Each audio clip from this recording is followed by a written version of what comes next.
Hi there and welcome to this episode of Slices from the Paper. In this episode I want to look at the article, "The Khoi have already partitioned off their own land near Grabouw."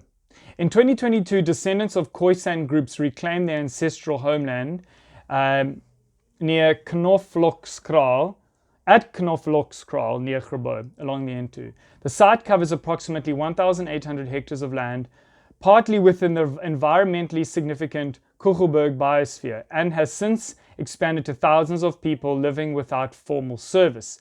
Claim center on the, I'm going to butcher this, Chinukwa tribe known as the People of the Rivers. Captain Klaas Dora, recorded as the last Chinukwa captain in the late 17th century, controlled extensive land west of the Khoisan River, including the area later known as Knoflokskraal.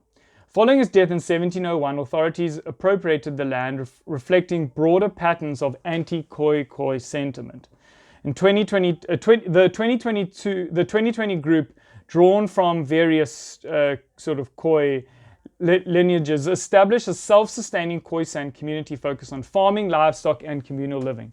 Knoflokskraal now consists of widely spaced informal structures built from wood, zinc, and salvaged materials, without formal electricity or water.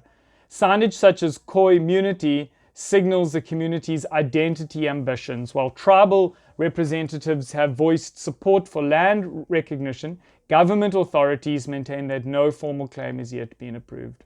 What will the Cape government do? As South Africa continues to fragment, I wonder who will partition off their own piece of land next and establish their own local leadership.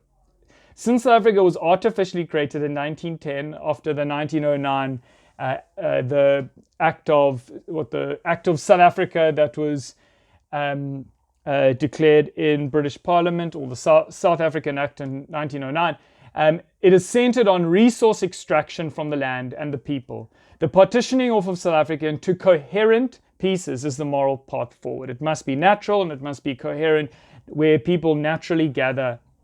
However, this must be done in a responsible way so that social cohesion can be maintained.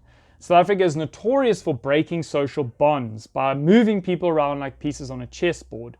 Remember what happened in the 1910s and 1920s when Zulu-speaking men were moved to Johannesburg to work on the mines by that, would have been the Jan Smuts, was it the Jan Smuts government at the time? But it was that first South African government from 1910, and obviously as the years went on, they were moving people around from very early on, as we still see today.